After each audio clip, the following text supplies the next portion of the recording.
నిన్న మా working president KTR గారిని తీసుకొని గంగ్లా కమలాకర్ గారి నాయకత్వంలో కేటీఆర్ గారిని ఆడికి తీసుకుపోయి ఎల్ఎండి లోపల తీసుకొని పోయి ఎల్ఎండి మధ్యలోకి పోయి మొత్తం తిరిగి వచ్చే పరిస్థితి ఉన్నది. చుక్క నీళ్ళు లేవు, కిందికి చాలా ఇబ్బంది అయ్యే పరిస్థితి ఉన్నది. ఎందుకు ఎత్తావు? నీకు ఎవ్వరు ప్రశ్నించినా వాళ్ళని తిడుతున్నావు, మా రక్తం కావాలని అడుగుతున్నావు. బరాబర్ చెప్తున్నాం, మా బీఆర్ఎస్ పార్టీలో ఉన్న శాసనసభ్యులతో పాటు ఈ రాష్ట్రంలో ఉన్న మా ప్రతి బీఆర్ఎస్ పార్టీ కార్యకర్త అందరం కూడా నీకు రక్తం లీటర్లు ఇస్తాం, తీసుకో మా రక్తం. కానీ రైతులకు మాత్రం మాకు నీళ్ళు ఇవ్వాలని మేము ఎట్టు పరిస్థితుల రేవంత్ రెడ్డి గారిని మేము డిమాండ్ చేస్తూ ఉన్నామని చెప్పి సందర్భంగా తెలియజేస్తా ఉన్నాను. ముఖ్యమంత్రి రేవంత్ రెడ్డి గారికి, ఇరిగేషన్ మంత్రి అయిన ఉత్తమ్ కుమార్ రెడ్డి గారికి నేను సవాల్ విసురుతా ఉన్నాను. మేము మా పార్టీలో 28 మంది శాసనసభ్యులు ఉన్నాం. ఆ దొంగలు పోయింది కాక 28 మంది శాసనసభ్యులు ఉన్నాం. మేము 28 మంది శాసనసభ్యులు అందరం కూడా బాధ్యత వహిస్తాం. మీరు కన్నపల్లి పంప్ హౌస్ దగ్గర నీళ్లు ఎత్తండి, ఏ ఒక్క ఇంచ్ అయినా కూడా బ్యారేజ్లకు ఏమైనా ప్రాబ్లం అయితే, అన్నారం కానీ సుందిల్లా కానీ ఇంచు కూడా ఏమైనా ప్రాబ్లం అయితే మేము 28 మంది రాజీనామా చేసి మళ్ళా పోటీ కూడా మేము చెయ్యము. నీకు దమ్ముందా మీ ఇద్దరికి సవాల్ యాక్సెప్ట్ చేయడానికి? మేము 28 మంది శాసనసభ్యులం వచ్చి కన్నపల్లి పంప్ హౌస్ దగ్గర కూర్చుంటాం కొంతమంది, అన్నారం బ్యారేజ్ దగ్గర కూర్చుంటాం కొంతమంది, సుందిలా దగ్గర కూర్చుంటాం కొంతమంది. ఇక రాండి చూద్దాం. అంటే కేవలము రైతులను ఇబ్బంది పెట్టాలనే ఒక ఆలోచనతోని ఇవాళ మీరు ఇబ్బంది పెడతా ఉన్నారు. ఇలా మీరు నీళ్ళు ఎత్తుతలేరు. ఎందుకంటే రేపు నేను చెప్పిన కదా రేవంత్ రెడ్డి గారు బద్నాం అవుతారని. కానీ రేవంత్ రెడ్డి గారు బేసిలకు అవసరం లేదు, మీరు వెంటనే నీళ్ళు ఎత్తండి. రేపు తాగునీటికి కూడా మాకు ఇబ్బంది అవుతుంది. ఇలా నీళ్ళు ఇవ్వకపోతే ఇలా కరీంనగర్ జిల్లా బిడ్డగా నేను మీకు చెప్తా ఉన్నాను, మాకు చాలా ఇబ్బంది అవుతుంది. రేపు వ్యవసాయ నీళ్లు దేవుడి గారు నువ్వు వాడి నుంచి ఎత్తపోతే రేపు తాగడానికి మంచినీళ్ళు దొరికే పరిస్థితి లేదు. పక్షాన అయ్యా రేవంత్ రెడ్డి గారు,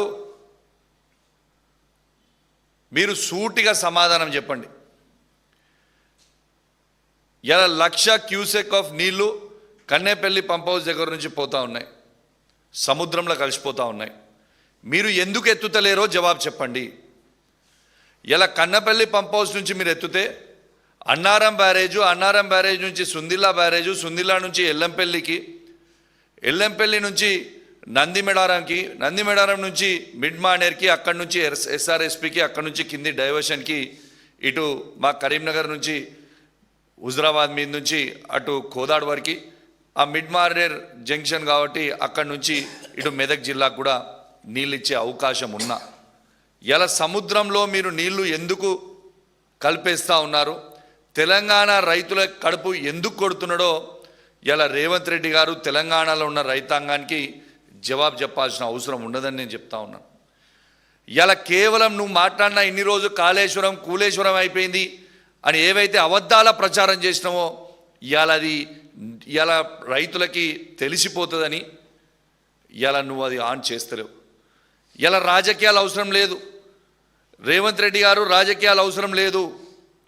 ఏమైనా రాజకీయాలు ఉంటే మళ్ళా ఎన్నికల కంటే 6 నెలల ముందు రాజకీయాలు చేసుకుందాం.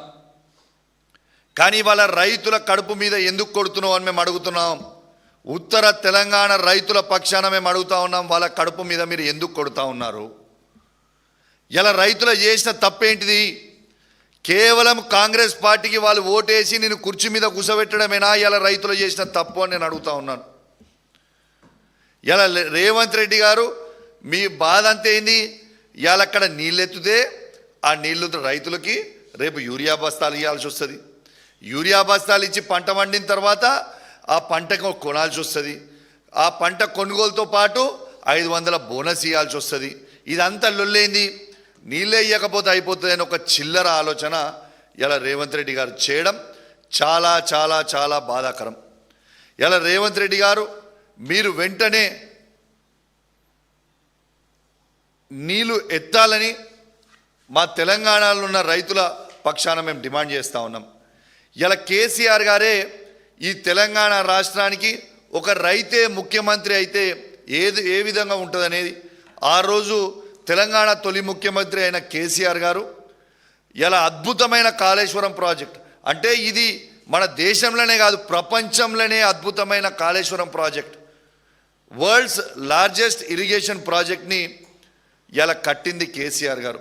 ఎందుకంటే కేసీఆర్ గారు రైతు బిడ్డ కాబట్టి, కేసీఆర్ గారికి వ్యవసాయం గురించి తెలుసు కాబట్టి, ఇలా రైతు ఆవేదన కేసీఆర్కి తెలుసు కాబట్టి, ఇలా కేసీఆర్ గారు దుక్కి దున్ని సాలేస్తాడు కాబట్టే ఇలా కాళేశ్వరం నీళ్ళు అనేటి ఎంత ముఖ్యమో కేసీఆర్ గారికి తెలుసు.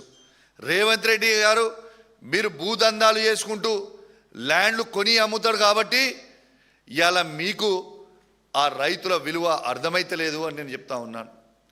ఇలా దయచేసి నేను మా బీఆర్ఎస్ పార్టీ పక్షాన ఇలా ముఖ్యమంత్రి రేవంత్ రెడ్డి గారికి, ఇరిగేషన్ మంత్రి అయిన ఉత్తమ్ కుమార్ రెడ్డి గారికి నేను సవాల్ విసురుతా ఉన్నాను.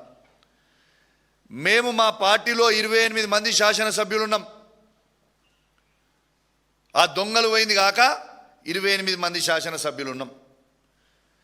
మేము 28 మంది శాసనసభ్యులు అందరం కూడా బాధ్యత వహిస్తాం.